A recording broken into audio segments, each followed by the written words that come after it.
Hey guys, I finally did it. I published the book. It came out, Fool's Errand, Time to End the War in Afghanistan. It's at foolserrand.us, foolserrand.us. It's on Amazon in paperback and in Kindle. And I got a brand new blurb from Colonel Douglas McGregor. He says he recommended it to be part of the coursework at the Army Command and General Staff College. That's how much he liked it. Great read, vitally important, brilliant achievement, he said. So check that out, foolserrand.us. War is the improvement of investment climates by other means, Clausewitz for dummies. The Scott Horton Show. Taking out Saddam Hussein turned out to be a pretty good deal. They hate our freedoms. We're dealing with Hitler revisited.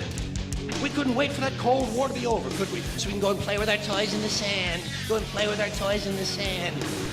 No nation could preserve its freedom in the midst of continual warfare. Today, I authorize the Armed Forces of the United States to begin military action in Libya. That action has now begun. When the president does it, that means that it is not illegal. I cannot be silent in the face of the greatest purveyor of violence in the world today, my own government. All right, you guys, Scott Horton Show, etc. Introducing our friend Gareth Porter. He's got a brand new and really important one here at Alternet. Have we been deceived over Syrian Sarin attack? And by we, he means y'all. Scrutinizing the evidence in an incident Trump used to justify bombing Syria. In fact, he used that incident to justify bombing Syria in his United Nations speech just yesterday. Gareth Porter, of course, is the author of Manufactured Crisis, The Truth Behind the Iran Nuclear Scare, and about 10 million articles telling you the truth all about the wars in Iraq, Afghanistan, and Syria, and all over the place. Welcome back to the show. How are you doing, Gareth? Thanks again, Scott. Glad to be back. All right, good. Happy to have you here. All right. Hey, so very important story here. As you said, this was the basis, this was the casus belli for Trump to attack the Syrian regime. Shades of the chemical attack of August, and then which resulted in the almost war of September 2013, that the American people made the president back down and not do the so-called red line attack and all that. Now, so the same kind of thing happened under Trump's watch, and he went ahead and did the airstrikes. Unbelievably small pinprick strikes, as John Kerry might have said. But anyway, so you're saying that, we have real reason to doubt the official reports of the different inspectors and all that, the Organization for the Prohibition of Chemical Weapons, which I guess that's a subsidiary of the United Nations. Is that right? Right, yep. And so, I mean, sorry to say, but I broke this story first. I had Phil Giraldi citing military and CIA sources doubting the official story the same day and saying that it was a Syrian Air Force conventional strike on building that had chemicals in it. And that was what had killed the people. That was his story. The day actually recorded that thing hours before the missile strike took place. That would have been on April the 6th, I guess. So anyway, I was first, and then Seymour Hersh came out second, and then now you got this thing really going back over all the evidence, the very best we can tell. And not only do you cast doubt on their story, but you have a better explanation, you think. So I'll turn the floor over to you, and I'll interject and ask follow-ups where I think I need to, but go ahead and, I guess, start with the crater, right? Well, I do hope you'll intervene by all means, because it's much too long for me to sort of present the whole thing in one spiel. I would run out of breath. But let me just try to summarize the most basic findings that I came up with after many, many weeks of investigating this. I mean, this is the most time that I've ever spent on any story that I've ever written as a journalist. by far, and it is the most complex, I have to say. I mean, it's not easy to piece together this story, and the evidence of how difficult it is that no one is happy. I'm not going to say no one is happy, but most people are not going to be happy with, and have already begun to express dissatisfaction with my analysis, my piecing together of the story. So, I mean, that's just by way of introduction to. Well, and listen, let me go ahead and say here, I'm not familiar with all the objections, so wherever you feel like working them in and say, now listen, people have tried to quibble with this, but here's why I still think so, and that kind of thing, and feel free to go ahead and add those things too. Well, I don't know if I can do that because it would make it impossible to cover even the most basic bases of my story. But I can tell you that Elliot Higgins has already weighed in on Twitter and carried out a very determined attack on my article in a series of volleys, but one in particular that went to more than 20, as I recall, more than 20 tweets. And I've tried to respond to some of them on Twitter, but I said, look, I'm not going to respond to everything in 145 characters, and I've written a follow-up that should be published, if it hasn't been already published by now, at Alternet. So let me just run through a few basic pieces of the story that I have come up with.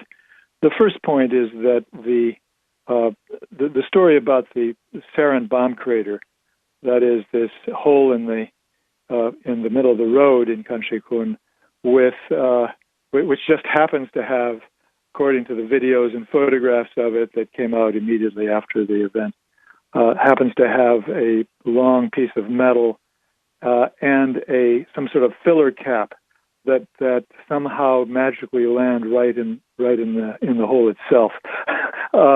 That could not have happened. That is simply an impossible story, that there was a sarin attack with a weapon that impacted at that spot and dispersed sarin that caused the deaths and injuries.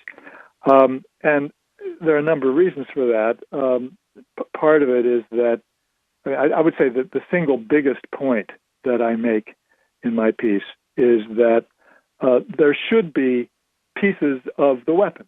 They should have been found close by that crater, if indeed there had been a sarin bomb exploded there.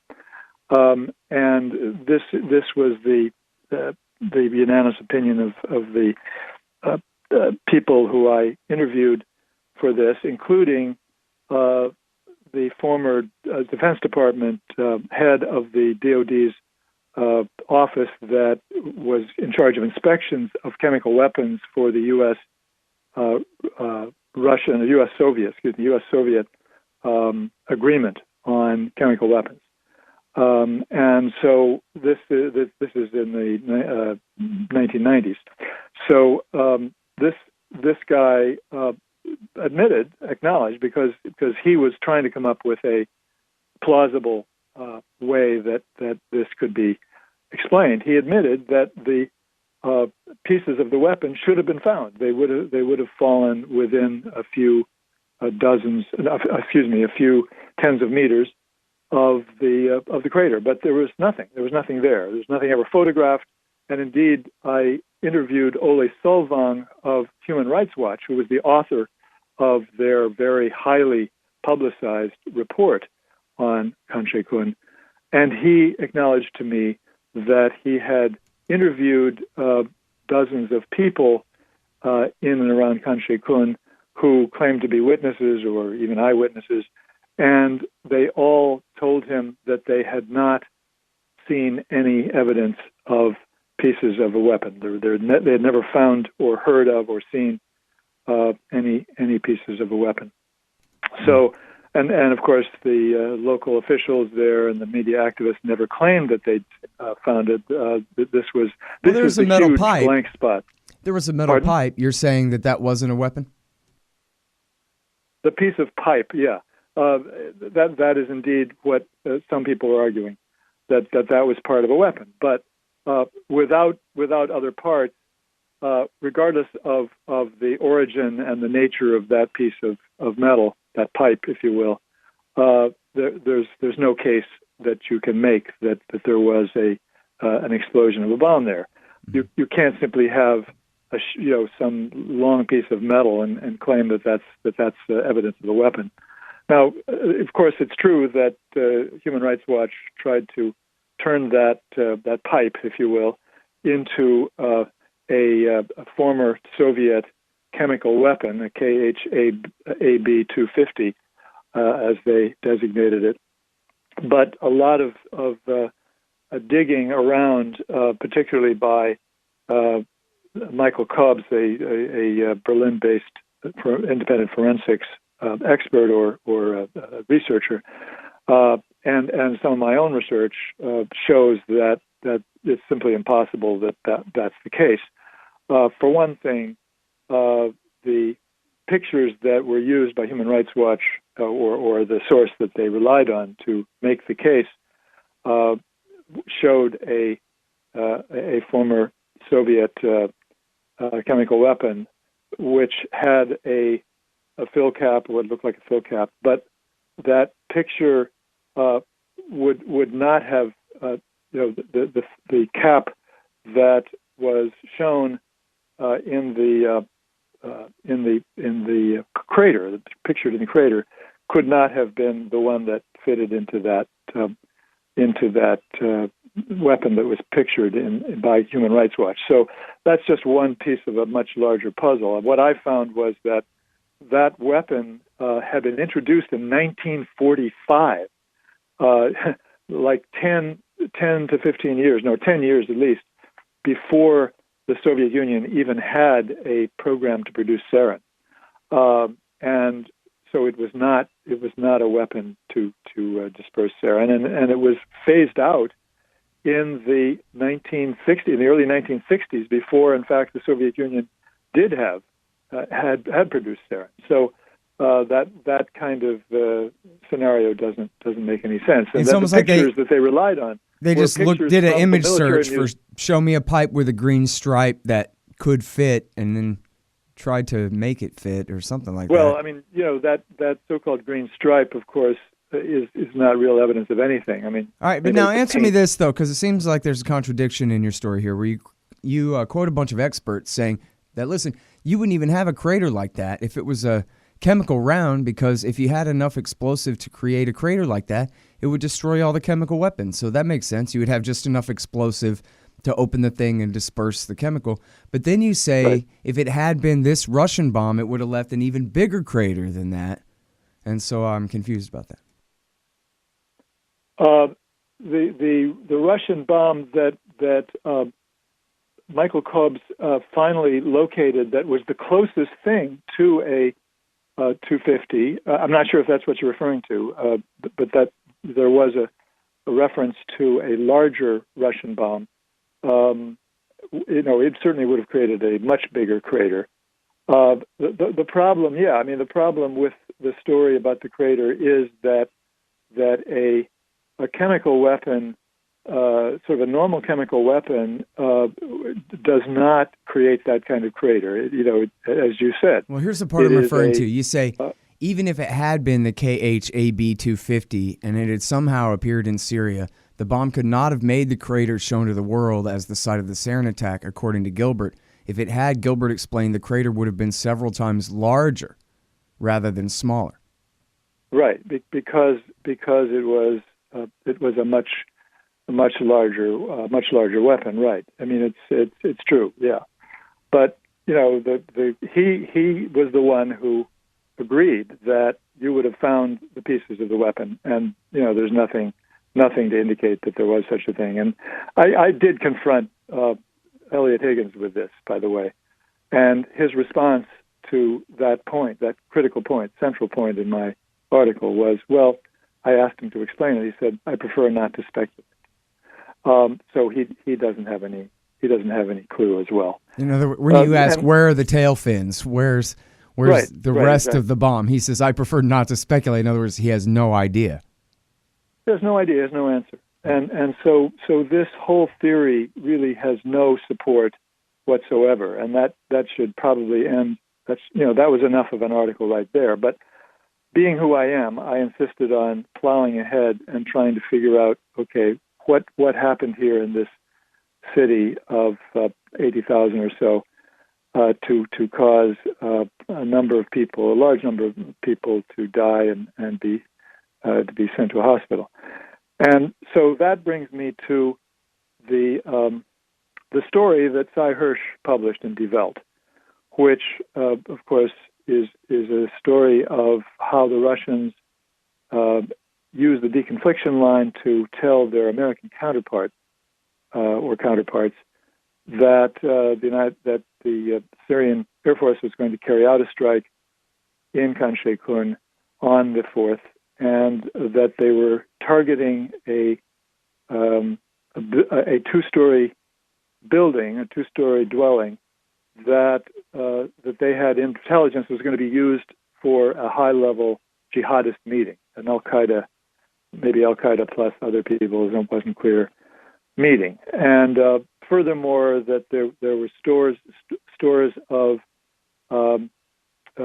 chemicals, or they didn't say chemicals, they said pesticides and other supplies that were needed by the population, which is kind of an interesting, it's quite different from the initial Russian-Syrian story that they hit a warehouse or a storehouse that had chemicals in it for chemical weapons. Now, the linkage between those two things, of course, is that I found evidence that the Syrian head of Hama Province, the opposition Hama Province Relief Organization, which of course operates under the authority of Al-Qaeda, and its jihadist or its extremist allies. He actually moved to Khan Sheikoun and was rented. He had rented that dwelling with his family, and furthermore, he was there because he was helping to resettle farmers from northern Hama province in the Khan Sheikoun area. Now, obviously, part of the effort to resettle them would involve having insecticides so that they could take care of crops. And this would account for the fact that there was a lethal gas released on that day. And here's where I introduce an element of the story that certainly nobody else has ever thought about, and that is that aluminum phosphide, which is the leading insecticide in the world, we know that aluminum phosphide was found in Aleppo when the rebels left the city and the Russians and Syrians came in.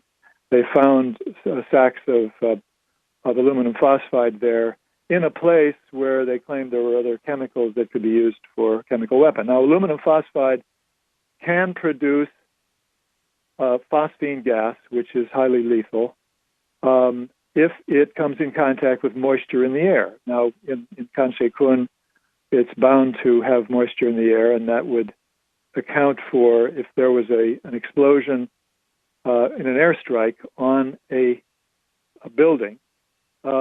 It would account for a phosphine gas cloud that could kill and injure dozens and dozens of people. So that is the key linkage that I made. Now, just to circle back to Sy Hersh's story, the Russian was making the case that this was, there was a possibility that they suspected. Let me put it that way. They suspected there were efforts to try to construct chemical weapons from what was found there, or what they had intelligence was located there.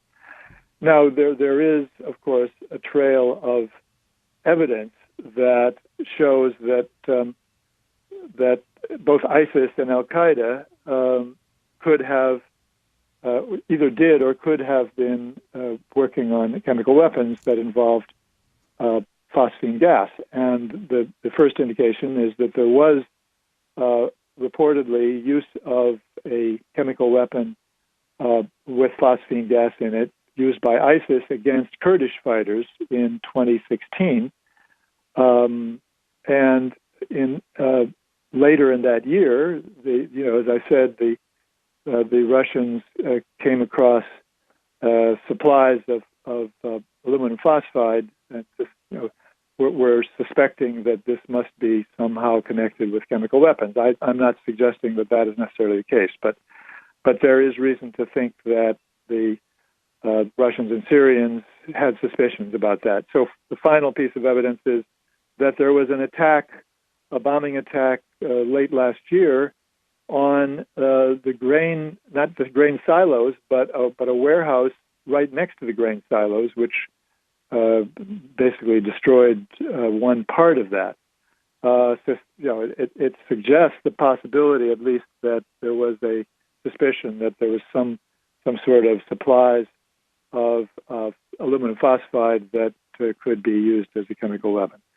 So all of this, I'm suggesting, adds up to the case that it was that two-story building, which was in Khan Sheikoun itself, according to multiple witnesses.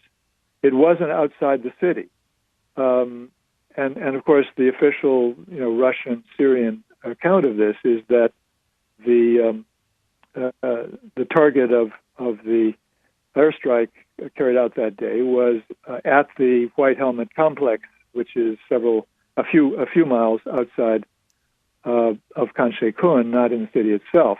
And of course, the timing was different. The timing of that airstrike outside the city was around 11:30 p.m., and there was a bomb dropped there. There's no doubt about it. There was at least one bomb dropped, maybe more. But the evidence that there was an airstrike in the city that destroyed this one dwelling, and that two other bombs were dropped, one of which apparently hit a dwelling south of that two-story house, and then a third one which dropped didn't cause any damage. That airstrike did take place on the 4th and accounts for the deaths and injuries. All right, hang on just 1 second for me. Hey guys, check it out. I got a new sponsor. It's Hussein Badakhshani, author of the new book, No Dev, No Ops, No IT, about how to run your high-tech business correctly. No Dev, No Ops, No IT by Hussein Badakhshani. It's on Amazon.com. Also, check out The War State by Mike Swanson, a great history of the early rise of the military-industrial complex after World War II. And also check out Mike's great investment advice at wallstreetwindow.com. Robertson Roberts Brokerage, Inc. When you're ready to follow Mike's advice and buy yourself some metals, that's rrbi.co. rrbi.co. LibertyStickers.com for your anti-government propaganda. 3tediting.com if you want your book to read right. All right, now, so let me ask you this. I was wondering, because you didn't, or maybe you did say, and I missed it, about where the moisture came from that turned this rat poison, this pesticide, into such a dangerous chemical cloud. And I had wondered whether it was, broken plumbing or what, but then you're saying just the moisture in the air. So I'm wondering, how's anybody supposed to ever put this on their crops when the moisture in the air turns it into a chemical weapon and kills anybody nearby? Well, you do have to. I mean, here's a little bit of background on aluminum phosphide as an insecticide. People who disperse the insecticide have to wear protective gear because they know that it is dangerous. It is highly injurious to human beings to inhale what is associated with the delivery of aluminum phosphide on crops, which is it's done as a fumigant. So that they do take care, but we know from published research that people who deliver that particular fumigant suffer from the same sort of impacts on the human body. That is the impact on the systems that regulate, or the system that regulates the release of cholinesterase in the body is affected by all of these insecticides in some fashion,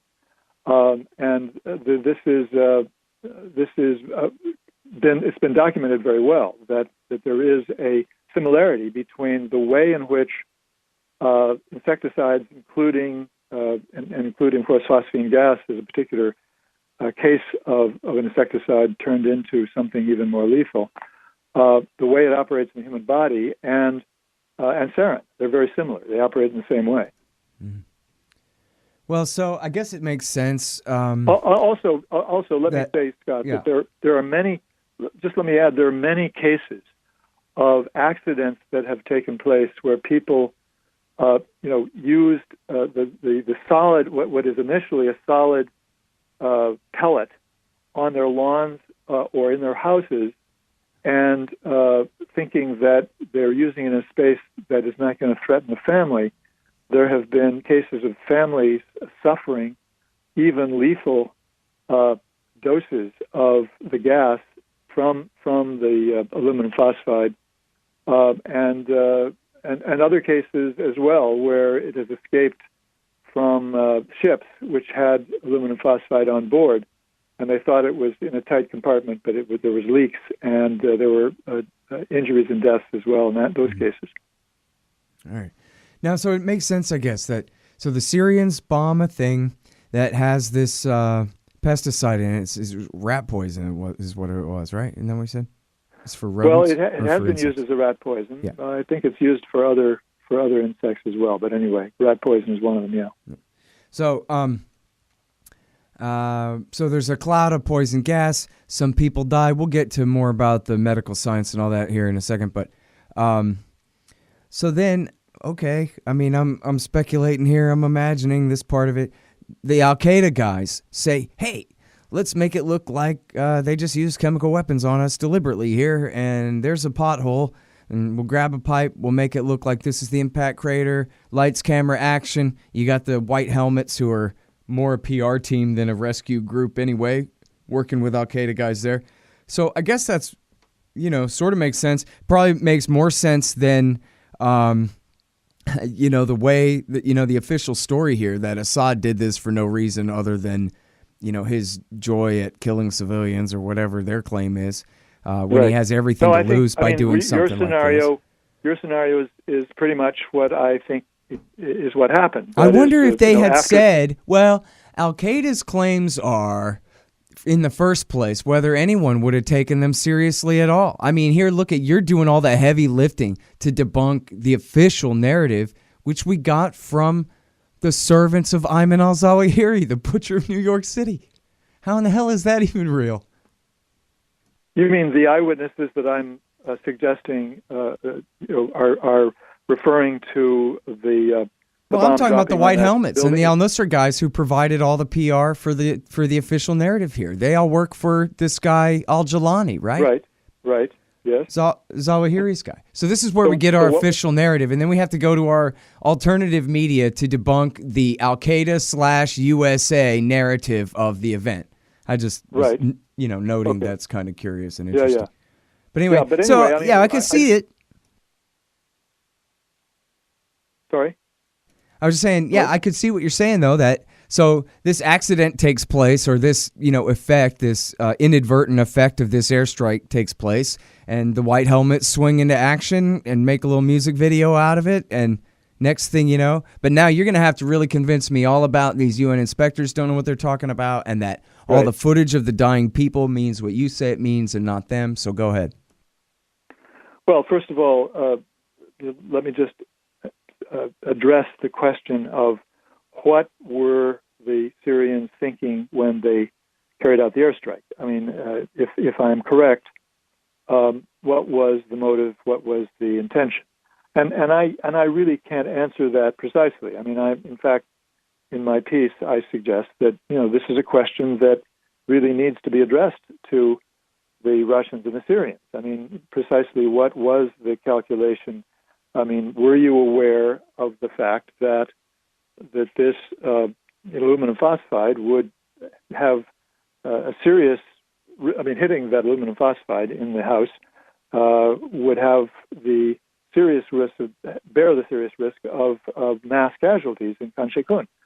And I don't know if they thought of that, whether they believed that it was going to be a smaller risk or what. But that's a question which clearly arises from the research that I've done. Now, I don't think either side in this dispute, and by either side I mean those who hold to the official line and those people who say, oh, it's all, it was a false flag attack, are interested in raising that question at this point. I'm not, obviously the answer is neither side is interested in raising the question, and I don't expect I'm going to change very many people's minds.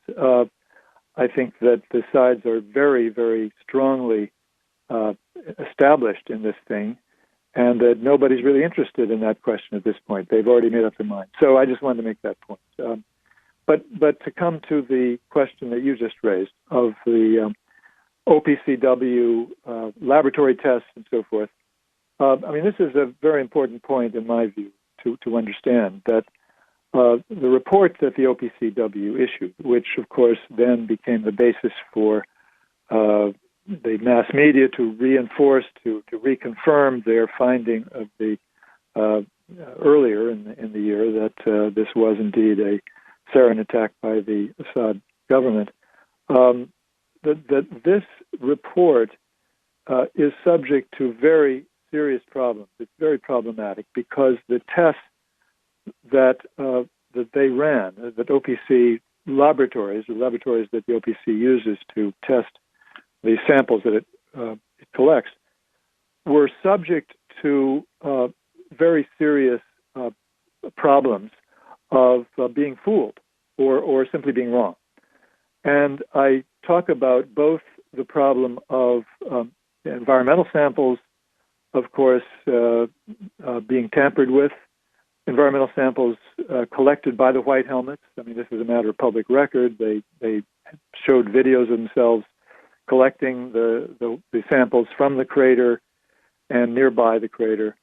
And those samples there were then sent to given to the OPC to be sent to their various laboratories, and they of course came back more or less, not completely, but mostly positive for exposure to sarin. But I show that first of all, the tests that were done were basically tests that could not distinguish between sarin that had been exploded by a bomb or dispersed by a bomb and sarin that was planted by somebody in the Al-Qaeda authority there in Khan Sheikoun. In other words, they had no way of knowing where this came from. And so the whole sampling process, the use of those samples was inherently deceptive. And I go on to point out that the OPC itself adopted a rule 4 years ago, in 2013, when this question of chemical weapons use first came up in Syria, that they would not use any samples, either biomedical samples or environmental samples, that had not been collected by the OPCW staff itself. And for very good reason, because it is relatively simple to tamper with samples.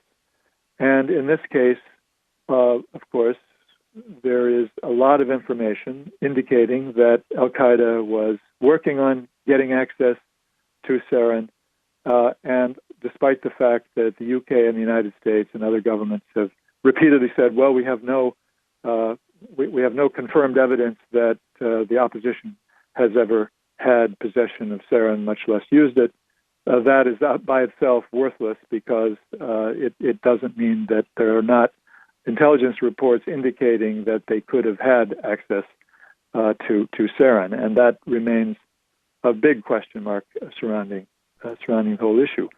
So that's the question of the environmental samples. Then we come to the biomedical samples, which were also not collected by OPC because OPCW never set foot in Khan Sheikoun. They violated their own rule and accepted samples and used it in their report, violating fundamental rule that they had adopted. And so the biomedical samples were collected by either the Idlib health authority or doctors who were working with it, who the OPCW has no idea what they put into the samples or how the samples were collected. And in fact, the other major discovery that I made, or one of the major discoveries I made, is that the test for exposure to sarin that the OPCW relies on in their tests is the first test is one that cannot distinguish between the breakdown product of sarin, IMPA, or isopropyl methylphosphonate, and that is from a exposure to sarin, and IMPA that is introduced into the body of the person giving the sample by either a drip in a hospital or a glass of water or some other way. And so it's very simple for Al-Qaeda to use that means to basically tamper with or to create a false sample, which will show IMPA as the breakdown product, which has been used as the marker, the biomarker for sarin in the past by OPCW, still is today. That IMPA is sold commercially on the open market by major chemical companies. It's easy to get. You and I could order it from a chemical company. So that takes care of that one. And the third point I make in the piece, and the final point that I want to make about the testing by OPCW, testing and reporting, is that the test that they do to try to recreate the binding compound, the compound that represents sarin binding with the enzymes in the human body, which is supposed to be the most reliable test that they have to find out whether someone has been exposed to sarin or not. That can be wrong because they cannot identify. That test cannot identify precisely what the nerve agent, or if you will, the organophosphate nerve agent, is actually being shown from the test. It just shows that some kind of organophosphate nerve agent has bound with the enzymes to produce this effect. And so what I was able to find out from an expert on phosphine gas is that it breaks down in the human body into products that would bind with the enzymes in the same way that a nerve agent binds with the enzymes and produce the same effect. They're unable to distinguish between sarin, VX gas, and phosphine gas in terms of exposure. And I'm waiting to be attacked on this. I'm sure I will be, but the person who is an expert on phosphine gas told me that he is firmly convinced that they would not be able to distinguish between those different nerve agents. And phosphine gas does act as a nerve agent. Gareth, didn't he, that it's understandable that they wouldn't have found this because they wouldn't have been looking for it. They would have had their biases confirmed, but they wouldn't have found what he had found. Yeah, it's obviously a systematic bias because their job is to find evidence of nerve gas. They've never done anything else, And I guess I just want to underline the point that organophosphate insecticide, including aluminum phosphide, which turns into phosphine gas, which then breaks down into various phosphate compounds has the same effect. It can be considered as an organophosphate nerve agent, and so I think they've just never considered that possibility. It's just not within their scope. That's the problem. Yeah, that makes sense. All right, well, and then so I'm sorry I was a little bit distracted by email for 1 second there. Did you mention the fact about, on your speculation, or not really speculation, but you're saying that it was at least possible that someone could have just fed these people this chemical. Did you mention the part about how at least some of the people tested should have no longer had the chemical in their bloodstream by the time that they were tested, but it was unanimous they all did, but it was really a full 2 weeks later, something like that. That seemed pretty interesting. I did not mention that, but it's an additional point of evidence that should be taken into account, that indeed the length of time that the evidence of exposure to sarin would be found in the blood taken is very, very seldom longer than a week. And as you said, the records that were shown in the OPCW report show that all of the samples taken by the Idlib Health Authority, are positive, and they were turned over to the OPCW 10 to 12 days after the samples after the event of Khan Sheikoun on April 4th. So it's very dubious, to say the least. All right. Well, so I guess talk to me a little bit more about. I hope it's not just Elliot Higgins and those guys. About what's supposedly at dispute in here. I brought up the one thing that really jumped out at me about the size of the crater there, whether it should have been small, medium, or large, or something like that. But so, what are the others attacking you for? Well, the only thing that I can specifically recall at the moment is there are two things that Elliot Higgins went a little bit over the top on. The first is that he was saying that this two-story building, that I claimed that this building was totally destroyed, and he said, well, that's clearly not true. You can look at the photo and see that it's not true. I mean, the photo shows a completely destroyed building. So, I mean, it's kind of a weird thing. But then he came in with a comparison, of before and after comparison photograph from the air of the block, of the entire block, and you see that, as is usually the case in Syrian cities or Middle Eastern cities, entire blocks are connected dwellings or shops.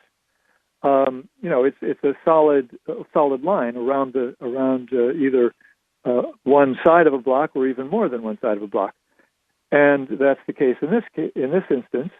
And but you can see that the dwelling that was destroyed in the before picture has a roof that is distinctly different from the rest of the roof.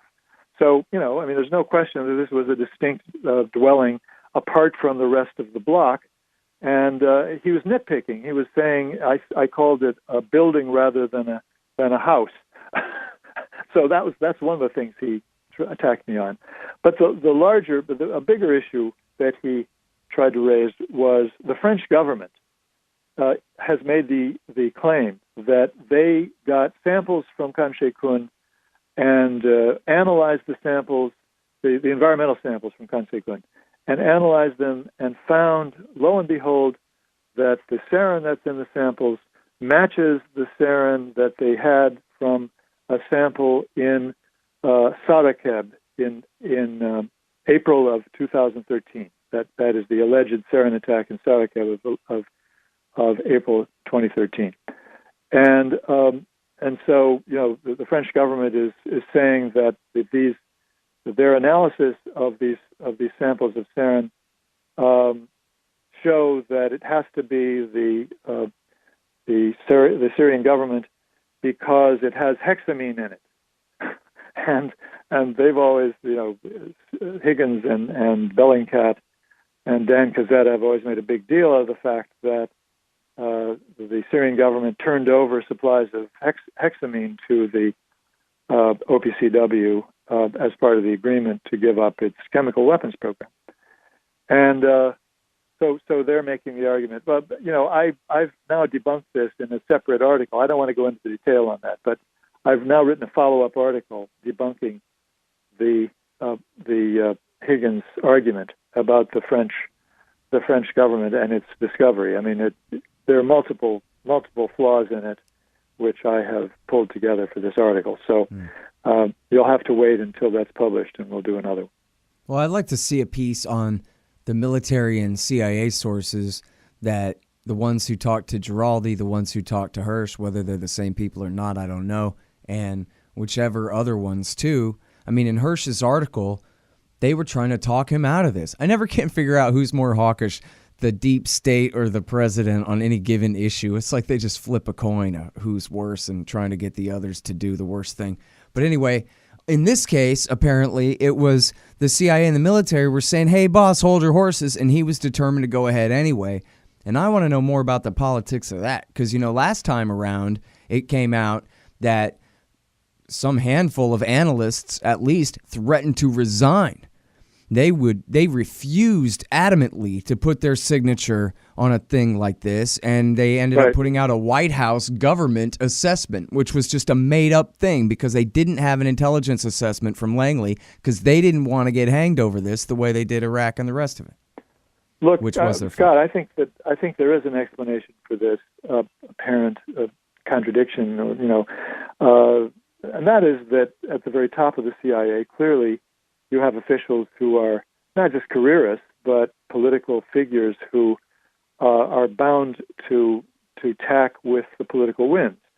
And the current incumbent is no exception. I mean, he's obviously very, very politicized, and has his own political agenda. I mean, he's somebody who's far more than previous CIA directors. Has pushed policy positions on Iran specifically, but others as well, going well beyond the position that any CIA director should be taking.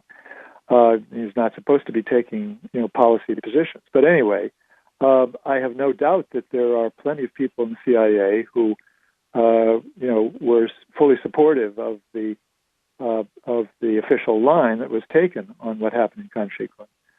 And that there were some analysts who had information which contradicted it and weren't happy with that. This is not a new story at all. I mean, this is merely something that's been repeated over and over again over the years.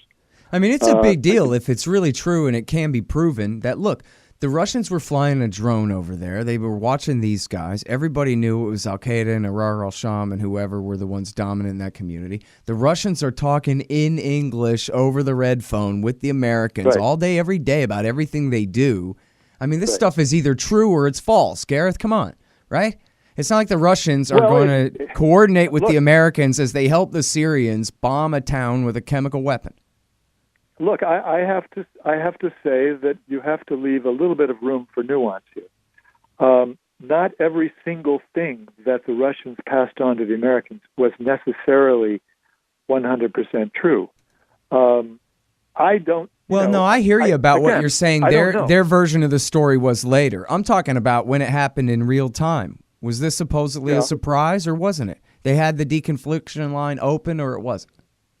Right. I mean, you definitely debunk a lot of their story in your story here. You're not towing the Russian line at all. You're saying that they got it wrong, and that's a big part of why people believe the other side, because the Russian side and Syrian government side doesn't necessarily make sense either. It didn't add up, right? But I agree with you that there is a big issue here.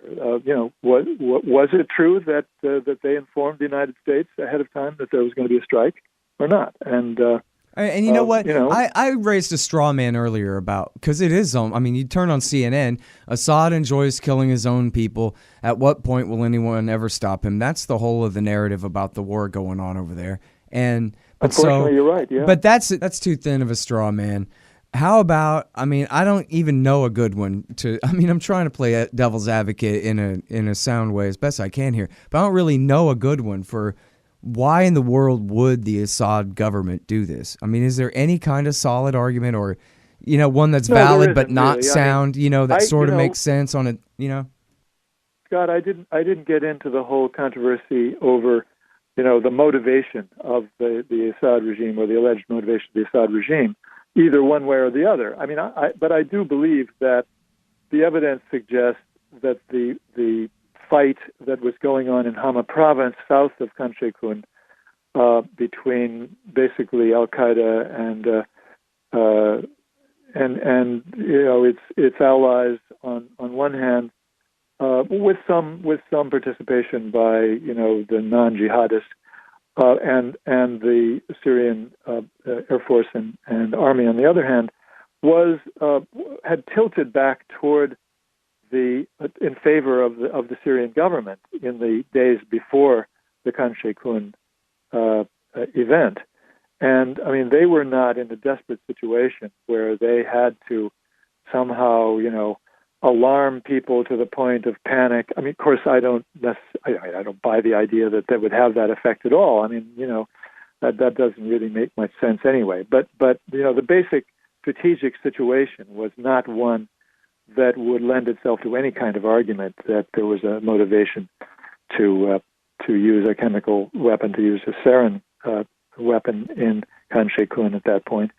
And on the other hand, I would argue that the people in charge of Khan Sheikoun, the Al Qaeda folks there, could have been in a panic over the indication just a couple of days before that the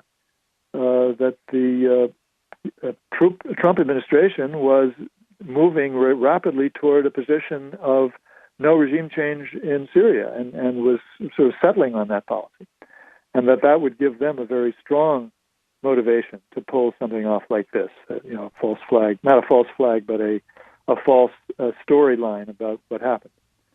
So, I mean, and it seems to me that there's not much of a case that you can make on the basis of motivation. Yeah, I mean, certainly the Al Qaeda guys did have the motivation to try to bring a halt to the withdrawal of the CIA program there. And by the way, I guess I'm embarrassed to say that my best source for that particular point is just that Washington Post story where they, more or less accused Donald Trump of treason on behalf of Russia for stopping backing Al Qaeda in Syria. But then everybody took that absolutely, seriously, and I don't want to say at face value. I guess it seemed like there were no other stories that came out that said that wasn't really true that I know of. And so is that really right as far as you understand, that they really have called off support? As I understand it, an administration figure, unnamed, did confirm after that story in the Post that the program had come to an end, had been stopped. Mm. Well, Nikki Haley brought up regime change there the other day, and Donald Trump in his UN speech called it the criminal regime, which it surely is, indistinguishable from most on earth, if you ask me, but still. But so what do you think that indicates for the policy? Well, I think the policy is subject to a lot of contradictions and open-ended, and they're not sure what they're going to do. But it's extremely unstable situation, and the fact that the U.S. Seems to be, still on a tack that potentially brings it into military conflict with Iran and Russia is very unsettling. I mean, I think it's very worrisome. I think there's no doubt that this is not an administration that is getting out of Syria at this point. It's quite the opposite. All right. Well, everybody, please go to Alternet. It's also, of course, in Gareth's archive at antiwar.com. It's alternet.org, the Gray Zone Project. Have we been deceived over Syrian Sarin attack, scrutinizing the evidence in an incident Trump used to justify bombing Syria? And another masterpiece by the great Gareth Porter. Thank you, sir. Appreciate it. Thanks so much, Scott. Glad to talk to you again. All right, you guys, that's Gareth Porter. The book is Manufactured Crisis, The Truth Behind the Iran Nuclear Scare. The truth being, of course, that they never had a weapons program, even though you heard about 150 million lies about that in your life. And Manufactured Crisis, get that. And check them out again at Alternet and antiwar.com. I'm Scott Horton. Find all my stuff at foolserrand.us. That's the book I wrote. Hey, buy my book. Also, go to scotthorton.org. I'll give you 4,500 MP3 interviews if you want. All for you there at scotthorton.org. And libertarianinstitute.org. That's where I do an institute